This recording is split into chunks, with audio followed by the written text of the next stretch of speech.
오늘은 고구려 역사에 숨겨진 보석 같은 인물이라 할 수 있는 22대 국왕 안장왕에 대한 이야기를 해볼까 합니다. 흔히 고구려 하면 광개토대왕이나 장수왕을 떠올리시죠? 하지만 오늘 우리가 만나볼 안장왕의 이야기는 그들 못지않게 흥미진진한데요. 그럼 이제부터 고구려 전성기의 마지막을 장식한 안장왕의 삶으로 함께 떠나보시죠. 안장왕은 문자명왕의 장남으로 태어나 498년 1월 태자에 책봉되었습니다. 그리고 519년 아버지의 뒤를 이어 고구려의 제22대 왕으로 즉위하게 되죠. 안장왕이 실제로 나라를 다스린 기간은 12년 정도인데 짧다면 짧고 길다면 긴 이 기간 동안 과연 그는 고구려를 어떻게 이끌었을까요? 안장왕은 즉위하자마자 국정에 힘을 쏟았습니다. 그 중에서도 가장 주목할 만한 부분은 그의 외교 정책이었죠. 그는 북위와 양나라 사이에서 절묘한 균형 외교를 펼쳤습니다. 520년 안장왕은 양나라로부터 영동장군 도동영평이 주재군사 고구려왕이라는 자기를 받았는데요. 그런데 이 과정에서 재미있는 해프닝이 있었습니다. 양나라가 보낸 사신이 도중에 북위군에게 붙잡혀버린 거죠. 하지만 안장왕은 이에 굴하지 않고 곧바로 북위에도 사신을 보내 안동장군 영호동이 교위 요동군 계국공 고구려왕이라는 자기를 받아냅니다. 당시 중국은 남북조 시대로 남쪽의 양나라와 북쪽의 북위가 대립하고 있었습니다. 이런 상황에서 고구려는 지리적으로 북위와 가까웠지만 안장왕은 양나라와의 관계도 소홀히 하지 않았죠. 이는 고구려가 중국의 어느 한 세력에 종속되지 않고 독자적인 위상을 유지하려는 전략이었습니다. 한마디로 남북조 모두와 좋은 관계를 유지하는 외교의 대가였던 거죠. 안장왕의 이러한 외교 정책은 그의 선대왕들로부터 이어진 것이었습니다. 그의 증조부인 장수왕 때부터 시작된 남북조에 대한 양면 외교 정책을 계속해서 실행해 나갔던 것이죠. 이는 고구려가 당시 동아시아의 강대국으로서 독자적인 외교 노선을 추구할 수 있었다는 걸 보여줍니다. 하지만 안장왕의 진가는 전쟁터에서 더욱 빛을 발했습니다. 523년 그는 백제와의 전투에서 승리를 거두게 되죠. 529년에는 오곡원 전투에서 백제군 3만과 맞서 싸워 대승을 거두었는데 이 전투에서 무려 2천여 명의 포로를 잡았다고 합니다. 게다가 북위의 요서 지역까지 공격해 대릉하 동쪽 지역을 차지하는 쾌거를 이루기도 했죠. 이런 안장왕의 군사적 성과는 그의 아버지 문자명왕 때부터 이어진 백제에게 뒤처져 있던 고구려의 상황을 역전시킨 것으로 평가받습니다.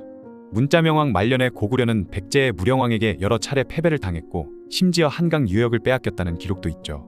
하지만 안장왕은 이러한 불리한 상황을 뒤집고 고구려의 국력을 다시 한번 과시했습니다. 안장왕의 이런 군사적 성과는 단순한 우연이 아니었습니다. 그의 치세 동안 고구려는 계속해서 남쪽으로 영토를 확장해 나갔고 잃었던 한강 유역도 되찾았죠. 이는 고구려의 전통적인 남진 정책을 계승한 것으로 볼 수 있습니다. 특히 한강 유역을 확보하는 것은 전략적으로 매우 중요했죠. 이 지역은 한반도의 중심부라 할 수 있는 곳인데 여기를 장악함으로써 고구려는 한반도 남부로의 진출 기반을 마련할 수 있었기 때문입니다. 이런 안장왕의 업적 덕분에 많은 역사학자들은 고구려의 전성기가 안장왕 때까지 계속되었다고 평가합니다. 심지어 일부 학자들은 고구려의 최대 영역이 문자명왕이 아닌 안장왕 때 이루어졌을 것이라고 추측하기도 하는데요. 이는 안장왕의 치세가 고구려 역사에서 얼마나 중요한 위치를 차지하는지를 잘 보여주는 대목이죠. 그런데 여러분, 안장왕에게는 아주 특별한 비밀이 있었다는 사실 알고 계셨나요? 바로 그의 로맨스와 관련된 이야기입니다. 안장왕이 태자 시절 그는 백제 지역의 정보 수집을 위해 잠입했다가 한주라는 여인을 만나게 됩니다. 이 이야기는 나중에 춘향전의 모티브가 되었다고 할 정도로 유명한데 한번 자세히 들어볼까요? 이야기는 이렇습니다. 젊은 안장왕이 상인으로 변장하고 백제의 개백현에 들어갔다가 한씨 집안의 딸 한주를 만나 첫눈에 반하게 됩니다. 두 사람은 서로 사랑에 빠졌고 안장왕은 자신의 정체를 밝히며 내가 돌아가서 반드시 이 땅을 되찾고 당신을 아내로 맞이하겠소 라고 약속했죠. 시간이 흘러 안장왕이 왕위에 오르고 한주는 개백현 태수의 위협에 시달리게 됩니다. 이 소식을 들은 안장왕은 한주를 구하기 위해 출정을 결심하죠. 그의 장수 을밀이 기지를 발휘해 한주를 구출하고 안장왕은 마침내 잃었던 땅을 되찾고 한주와 다시 만나게 됩니다. 이 이야기는 단순한 로맨스를 넘어 당시의 정치적 상황을 반영하고 있다는 점에서 흥미롭죠. 한주는 한강 유역의 지방 세력을 상징하는 인물로 볼 수 있습니다. 안장왕이 한주와 결혼하려 한 것은 고구려가 한강 유역의 세력을 포용하고 통합하려는 정책을 펼쳤음을 암시하는 것으로 해석할 수 있죠. 이 이야기는 고구려의 영토 확장 과정을 로맨스라는 형태로 표현한 것이라 볼 수도 있습니다. 안장왕이 한주를 구하기 위해 군대를 이끌고 남하한다는 설정은 실제 고구려의 남진 정책을 반영한 것으로 볼 수 있죠. 로맨스 영화의 한 장면 같은 이 이야기, 여러분은 어떻게 생각하시나요? 단순한 전설일까요? 아니면 실제 있었던 일일까요? 역사학자들은 이 이야기가 단순한 전설이 아니라 실제 있었던 일을 바탕으로 했을 가능성이 크다고 봅니다. 안장왕이 한강 유역의 지방 세력과 연합하려 했던 정치적 의도가 반영된 것이라는 해석도 있죠. 이토록 화려했던 안장왕의 삶은 아쉽게도 비극적인 결말을 맞게 됩니다. 531년 5월 안장왕은 갑작스럽게 세상을 떠나게 되는데요.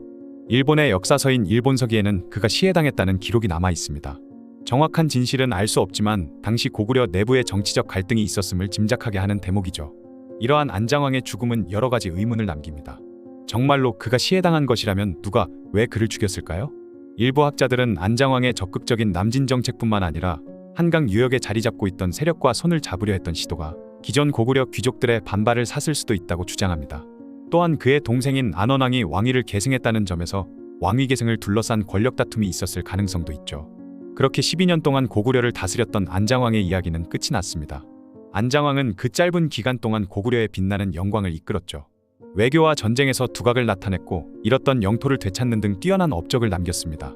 안장왕의 시대 이후 고구려는 점점 쇠약해지기 시작했죠. 그의 뒤를 이은 안원왕 말기에 이르러 고구려는 왕위 계승을 둘러싼 내분에 휩싸이게 되는데 이 사건 이후 고구려는 더 이상 전성기의 영광을 유지할 수 없게 돼버렸습니다.